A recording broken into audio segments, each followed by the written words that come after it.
So, okay, left side was the, oops, shit! Ah, fucking hell! Permanently stuck, gotta redo shit again. Fuck this game sometimes, God.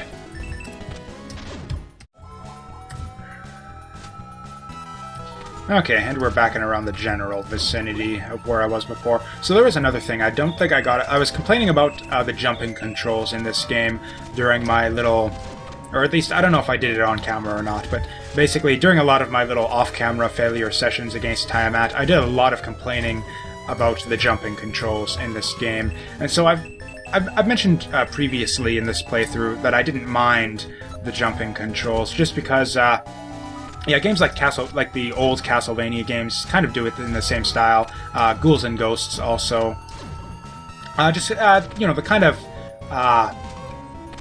limited air control style jump, where it's, you know, kind of stiff, and you've got to sort of plan your movements ahead a lot before... Yeah, basically you don't have a lot of air control. A lot of other platform games, you can basically get out of danger by, yeah, just... basically you're a lot more mobile in the air in most 2D platforms than you are on the ground. So it's a good idea to, like, anytime you want to do, like, anything quickly, quick burst of speed, get a lot of mobility, you go up in the air and you abuse your... Oh, there's the tablet. Yeah. Where am I?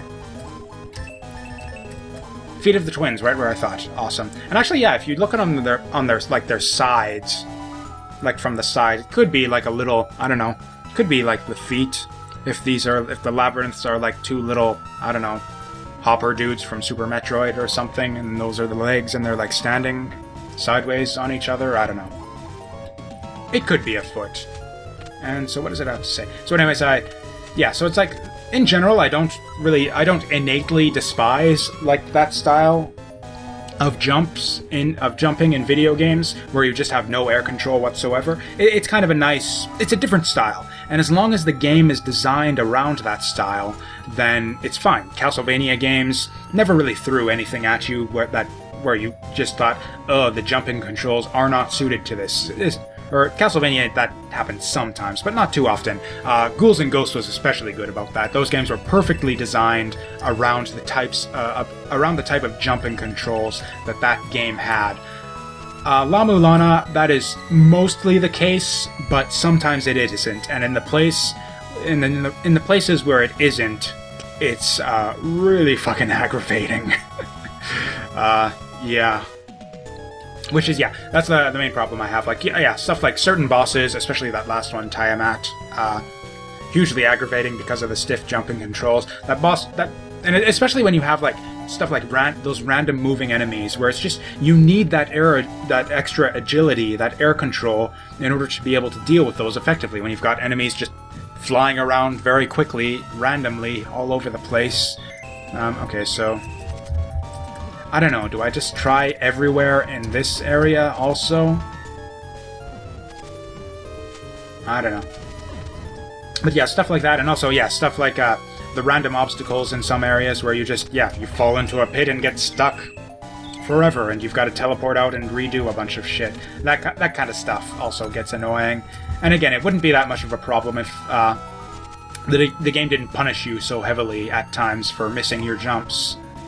Let's say EBAT. So yeah, that's the end of my tirade about jumping controls in this game. And actually, a wall is going to fall down if I go that way. So, okay, let's narrow this down at least. I mean, okay, so last time it was on the front side. Okay, it was the last time the place to chant the mantra was on the side opposite the boss. And yeah, there was that clue on the tablet as far as Area 8 goes, where it said that Tiamat had moved the front side into the back side or something like that. Or it's basically, yeah, there were clues that said she was in the front. So, which means that I chanted the mantra on the back side. So Area 8 was the exception. So I'm thinking I want to try chanting SABBAT everywhere on this other side. So, yeah, I'm gonna do that, and I'm gonna let you guys know if I find anything.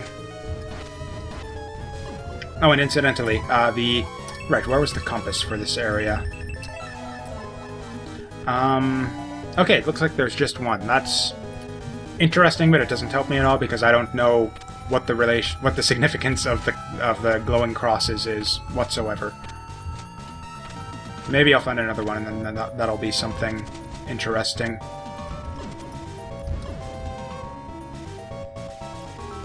Oh, and I've been forgetting to chant as well. Oh, hey, there's a cartridge here. I had just noticed that. These things are so easy to miss, and the game never really tells you to look for them. It's like you don't really know that, yeah, sometimes there are cartridges hidden in random places. And yeah, sometimes they're visible, sometimes they're clued by random pieces of background scenery. Sometimes they're like just barely visible to the point where you can go through the whole frickin' game without pass by it a million times throughout the whole frickin' game and never see it. I don't know why I'm reading all these tablets again. Anyways, yeah, that doesn't get me any closer to finding out where to chant SABBAT, so see you later.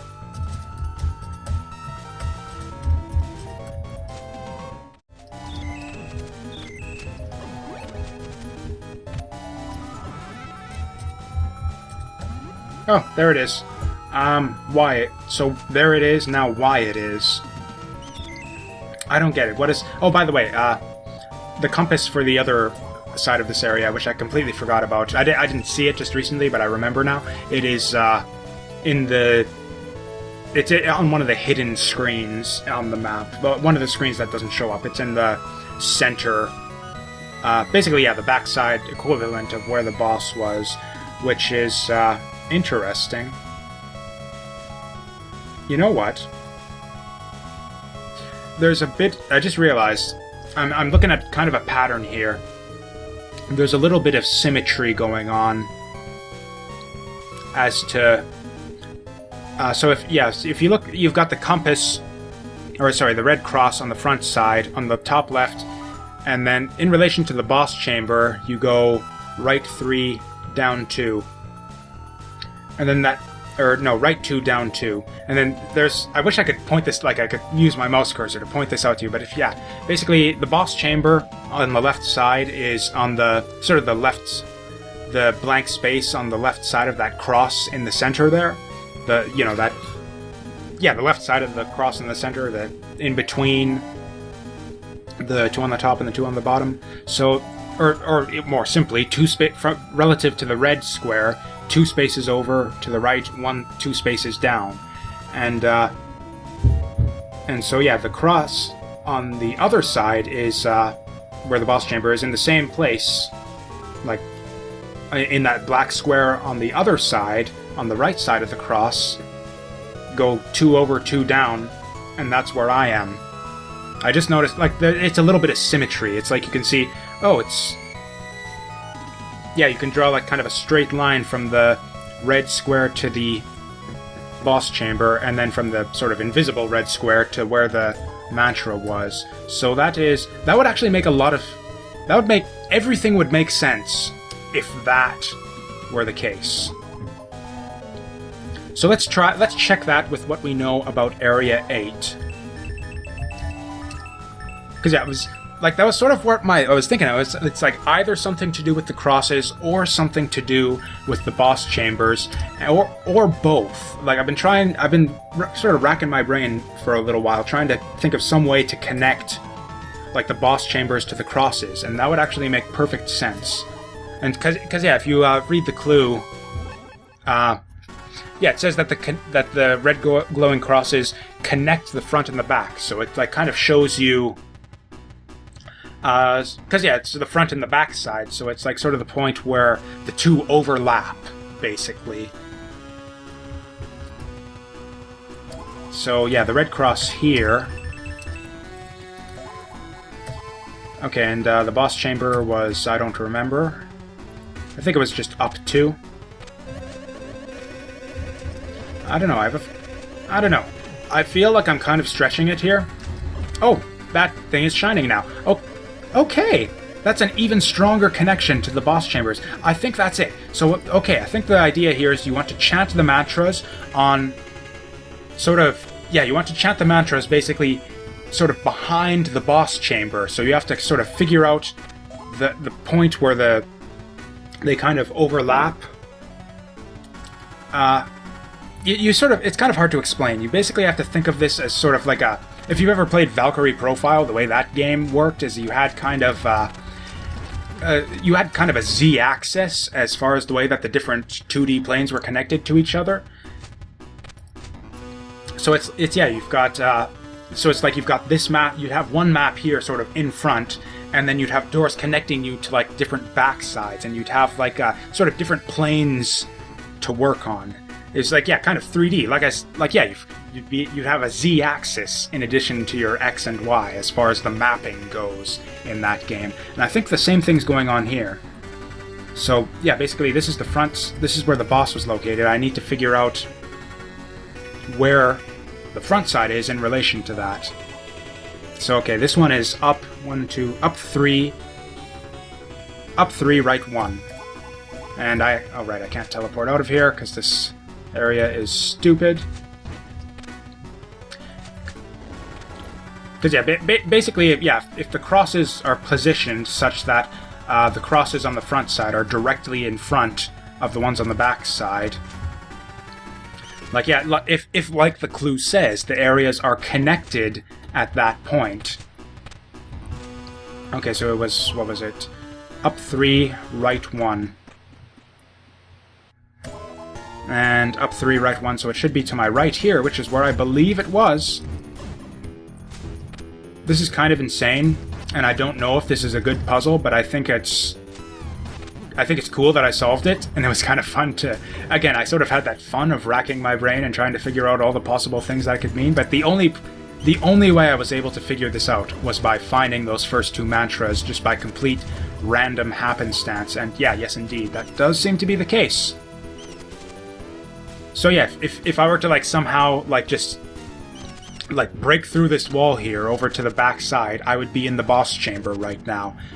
Because yeah, right now I'm in kind of, or I guess I'm in the back side right now. If I were to kind of break through the symbol into the front side equivalent, I would be in the boss chamber. And it's the same thing with the Twin Labyrinths, even though for some reason those are all on the same plane.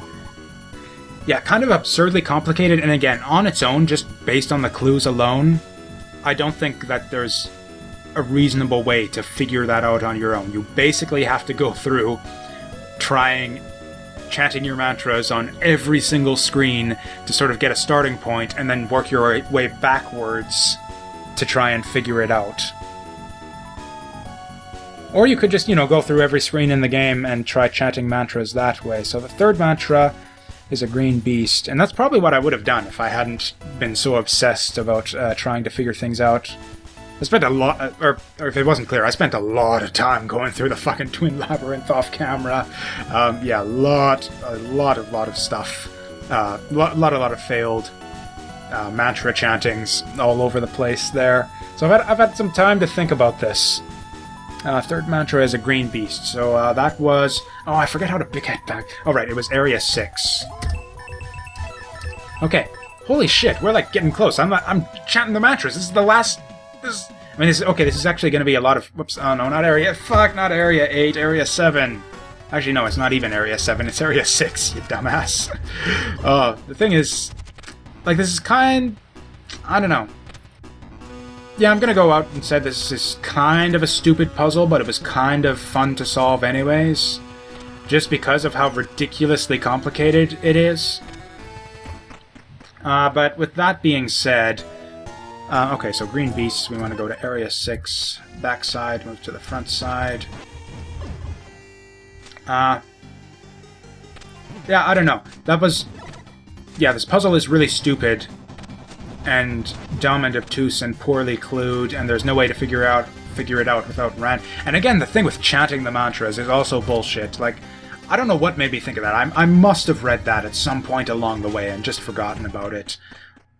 Because, yeah, that just seems like totally dumb and obscure that you type out the words in order to chant the mantras and cast your spells. Oh, I thought that I had transformed that tablet for a second. Okay, so this one... So I guess this just tells you the word, and then the clues... So, okay, the clues on the tablets, like in Area 3, just tell you where the tablet for the mantra is. And, so wait, this wasn't here before. So yeah, these tablets are only appearing once I've chanted the previous mantra, so these do have to be done in order, I believe. Name of the nameless one. They could have left it at that and just forced you to remember. That would be kind of cool. Actually, no, that would make things even more stupidly obtuse and obscure, is if they, if they just gave you a clue as to what the mantra could be, but had to... Because, yeah, if they had just left it at that and not even said Moo, I would remember that it's Moo, because Moo is the name of the nameless one. But still. I don't know. I almost kind of wish they'd do it, just to make it even more stupid. Like, if you're gonna... Like, this puzzle is kind of stupid, I think, but... I don't know. I think they could have gone further with the stupidity, just to make it even more. Because I've had a lot of fun, like, bitching about stuff that's annoying about this game. And yeah, it's not fun bitching about something that's, you know, kind of stupid, but was kind of fun to solve anyways. I mean, I don't know. Maybe it's good for the commentary for me to not be complaining about shit constantly. So, okay. We have our ruins. Oh, where was the boss? Oh yeah, the boss was right there, the disconnected area, so it's right 2, down 1. And so if we go to the back side, 6 and 4, so it was right 2, down 1, except there's a little problem with that. So I guess this will kind of be teaching me something here. The question is, does it loop around? So yeah, there's the compass. I'm going to go right 2, down 1. So does it loop around, or are there just hidden... Is there just hidden shit? No. Or wait, there is hidden shit. Except there's only one. Oh, what was... Oh, right, it was Moo.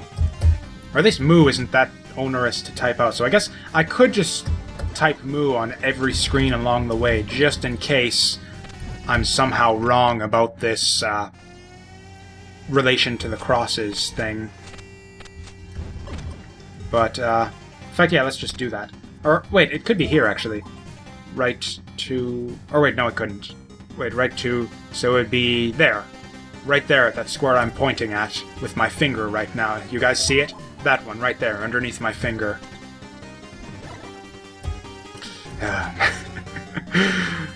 I'm picking up some bad habits on this LP. I don't actually know where I am right now. Okay, so it should be over to the left. Confirmed! Where this is it. It's just... There's nothing left to solve. We're on a straight, linear path to the final boss. This is insane. And... Wow, I'm gonna beat this game within, like, the next couple hours, maybe. That's insane. This is, like, really exciting. Okay, fourth mantra is by... a serpent. The path connecting the pyramid Nuwa guards. And that is going to be Area 5. Yeah, Area 5. I mean, the pyramid thing makes me think Area 3, but because I know that these are going backwards through the numbered areas. So, yeah, that's Area 6 again, then, to get there. Because... I think so. Yeah, because the pyramid part of that area occurred... yeah, you find the pyramid part through the backside door from... Or the front side door from Area 6. Okay. Hopefully I'll find some body armor along the way. I mean, I was talking about... So I was talking earlier about how last impressions can be as important as first impressions, and then I ended up kind of contradicting myself by thinking of a bunch of different games that I like that have... that leave poor last impressions. Dark Souls was kind of like that to a limited extent. But there were a couple areas later on in that game that I thought really sucked and were really aggravating to play through. The Graveyard of the Giants. Is that really what it was called? The Graveyard of the Giants? There was a Graveyard of the Giants in Dark Souls too? Maybe that's why people say that La-Mulana is like a 2D Dark Souls, because they both have a Graveyard of the Giants. Or was it the Mausoleum? I'm getting my words confused. Was it... I mean, yeah, you go through the catacombs, or I think it was just called the Giant's Tomb. Anyways, that area really sucked. The darkness, and you've got to equip the Skull Dude, and you lose a shield because you did that, and all that nonsense. It was just, And the enemies in that area were such a pain in the ass to deal with. Yeah, hated the Tomb of the Giants. Pretty sure it was the Tomb of the Giants in Dark Souls. So yeah, that area sucked. And oh, the fucking Lost Izalith with the run across the lava with the goddamn dragon feet all over the place, and there's like a billion of them chasing after you. So yeah, shit. Yeah, lost parts of Dark Souls. I mean, not horrendous, not nearly as bad as anything I've seen in La-Mulana so far, but yeah, kind of aggravating, kind of leaves a bit of a sour taste, although the very last impression, the very final boss fight in that was fantastic. But anyways, yeah, La-Mulana kind of leaving me with a bad last impression so far. So I'm really hoping that I don't get hopelessly stuck on the final boss or anything stupid like that. Like, I don't know, I don't want it to be I don't know, basically I just want to see a really good final boss to sort of leave things out on a high note. And so I can kind of justify putting this game on basically, I want to justify my love for this game, because it's doing a lot of things to really piss me off lately, and it's kind of making me forget about the good times I had earlier when I was really enthusiastic about this, and I was thinking it was one of the... oh, there's our tablet. I almost missed it. Yeah, back when I was legitimately thinking at one point that this was actually one of the best games I had ever played, or at least one of the best Metroidvanias I had played. Vi. Fuck you, Vi. Ugh, I don't even want to hear that name ever again.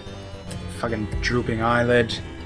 Anyways, so yeah, yeah, just gotta follow the, follow the compass. Yes, we are on the front side now, so that is boss chamber. It's down at the bottom. Yeah, the boss chamber is the very bottom of this area. But yeah, the green side, the other green door down there led to the. Yeah, that was the entrance to the backside area. You go down from there, one screen, and that was your boss. So it's left down from the compass. Whoops. Oh, this sucks. This would actually suck even more. You know, because of all the aggravation I've kind of been suffering lately with the shitty puzzles, I honestly think that I would have almost preferred that my first experience of La-Mulana have been the remake, just because, frankly, even though, yeah, at this point, the kind of bullshit I've been dealing with some of the shitty puzzles and the obscurely hidden passageways and stuff that are just, yeah, really severely impact my enjoyment of the game. I'm thinking that I'm actually okay with some watered-down puzzles in the remake if they got rid of most of the bullshit that I hated. There's enough bullshit in this game at this point that I'd honestly accept some watered-down puzzles if it meant I didn't have to deal with most of the bullshit. So the compass was down here. We're gonna go left down one. So, wait, is that right? Yeah, it was left one, down one. Oh, really? Is that other screen hidden? Why is it hidden? I never noticed that screen to the left of here is not even on the map, and I have no idea why it wouldn't be on the map, but okay. That's interesting, but, yeah. Pointless.